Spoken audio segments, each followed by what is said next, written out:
Good evening. My talk this evening is about prophecy. There's a lot of history about prophecy. I'm not speaking about mediumship here. I'm speaking about prophecy this evening. In the old Hebrew tradition, the Hebrew word for prophet was nabi, spelled N-A-B-I, nabi.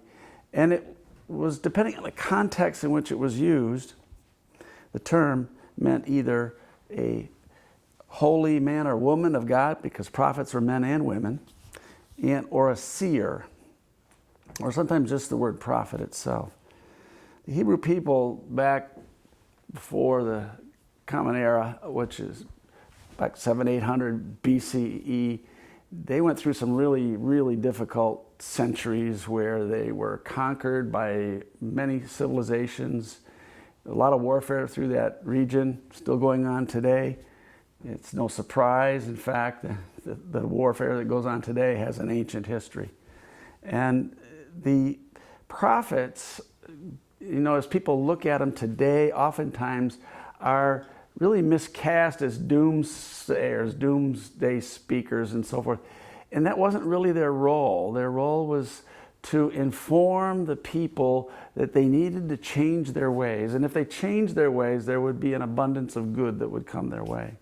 The challenge was that the folks didn't follow the prophets quite often. In fact, the prophets went headlong into lots of kings and other religious authorities, and many of them lost their lives over the things that they proclaimed, or they ended up in really tough straits, imprisoned, and many oftentimes ignored, or their teachings were chastised. So they were, even though they were recognized in the long term as having said the right things and had projected where Israel needed to be going, they in fact did make a big impact over time, and still do to this day.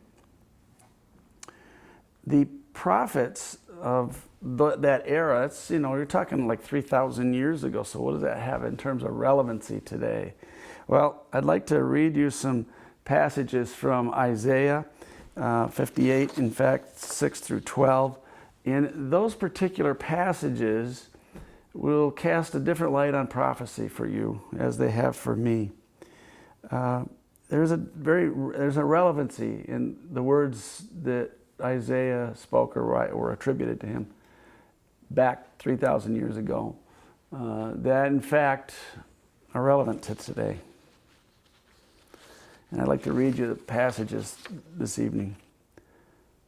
This is the fast that I have chosen, to loose the bonds of injustice, to undo the bands of treachery, and let the oppressed go free, to break every yoke, to share your bread with the hungry, and bring the stranger into your house. And when you see the naked, cover them, and refuse no one of your own flesh. Then your light shall break forth like the dawn, and your righteousness shall spring forth quickly. Your righteousness shall go before you. The glory of the Lord shall be your reward. Then you shall call, and the Lord will answer. You shall cry, and the Lord will say, Here I am. If you remove deceit from your midst, the pointing of finger, the speaking of falsehoods, if you offer food to the hungry and satisfy the needs of the afflicted, your darkness will be like the noonday sun. The Lord will guide you continually and satisfy your soul with rich food and make your bones strong. You shall be like a watered garden, like a spring of water whose waters never fail. You shall build up the old waste places. You shall raise up the foundations of many generations. You shall be called the repairer of the breaches and the restorer of paths to dwell in. I'm going to read that last section again. You shall build up the old waste places. You shall raise up the foundations of many generations. You shall be called the repairer of the breaches and the restorer of paths to dwell in. The words of Isaiah. Does this not ring true today? Unfortunately, too true today. We still are doing these things to our fellow human beings and to the planet in ways that are destructive. This era that we're living through right now has parallels to the actual era in which Isaiah proclaimed these.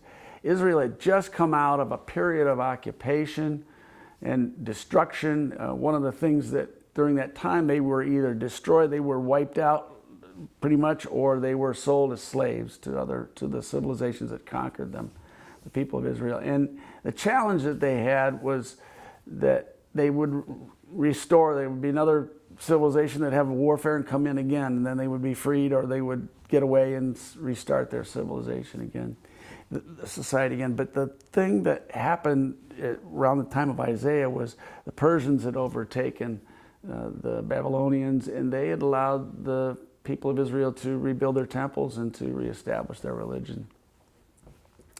And so this was a time of renewal. And as this theme that we're working here at Fellowships for the first 3 Sundays of our new Vesper services is about renewal, I'd like to focus on those aspects of this time that they were living through. You see, the message of Isaiah is that they could build up these places that had been destroyed. Their temples had been just leveled multiple times. Their outer trappings of their religion had been wiped out. But he's saying the outer is not what was important. It was the spiritual inner portion, not the material side of their religion that was important. And that this was a time for them to get it right. This was a time for the people of Israel to come together and to take heed of the words that he was bringing through, this divine inspiration. It was a clear direction. It was one that if they did the right thing, that they would be able to restore and repair relationships. They would be able to build a new society again. It was a moment for renewal, but it was also a moment for reconciliation. And then he goes on the paths to dwell in. How oddly put. Why would somebody dwell in a path? Why would you build a house in the middle of a road? You wouldn't do that. We wouldn't do that. Of course, here in the United States, we park on driveways and drive on parkways, so we got a lot of room to talk. But the bottom line here is these folks, they had an opportunity in front of them, and I'd like to spend a little time with that this evening. A lot of what he's referencing here is becoming the path that they're speaking of is the way in which we live our lives, and dwelling within that way, staying within that path that we're dwelling. Becoming at home in a pathway is like, in today's vernacular, would be more like getting comfortable in your own skin, being comfortable in your own walk, your own spirituality, and that you feel aligned and that you feel that you are walking the calling that you have been called to walk in this lifetime. Attuning yourself to the good, walking in the way of goodness. At this point, teachings start to sound a little Taoist. If you kind of look at the Middle East and the whole Eastern culture, you know, we've been told in our Western teachings in school that it was just a spice route or it was just a trade route. Well, there was a whole lot of cultural exchange that happened there. And when you get down to it, a lot of these ancient religions, there's way too much what they have in common versus where their differences lie. And these teachings, you know, that it's about going with the flow. If you get in with the flow of things, then what ends up happening is you have the support of the divinity of God. You have the power of the way, if you're speaking in Taoist terms. All of those things have the support to move you forward along your way. See, aligning yourself with the flow of grace, aligning yourself with the flow of goodness, acting with compassion, choosing right living, and going with the flow of life propels you. It becomes the place where you live inside yourself. But that also is a reflection of it's where you live on an outer way as well. But more importantly, it's where you live, it's where you dwell, it's your abode. It's where you are comfortable again in your own skin. So renewal begins by focusing your precious attention upon this, whatever it is that you're called from within to do versus what is on the outside. and what life throws at us, because we certainly have many ways in which life we get pulled in many, many directions. We have this opportunity. This is a moment of renewal right now, and this where we're focusing on this 3 weeks here at Fellowships is the opportunity for you to look at your life, to figure out the places where you have the opportunity at this moment in time, just like those folks 3,000 years ago had a moment in time to really get it right. What is it that you need to make adjustments in your life with so that in fact you are aligned with your inner purpose, your inner walk, and what it is you're here to do, so that you are dwelling in the pathway, if you will, that you are called here in this lifetime to fulfill. So these are the teachings in this evening about prophecy that I wanted to highlight. There's many topics within the field of prophecy, but I think one of the most important things is to be prophetic. You really need to, it's really about being connected to the divine. You need no intermediary when you're speaking prophetically, when you're acting prophetically. You are aligned with the divinity. And that power speaks. It comes through your voice. It comes through your presence. And most importantly, through your actions.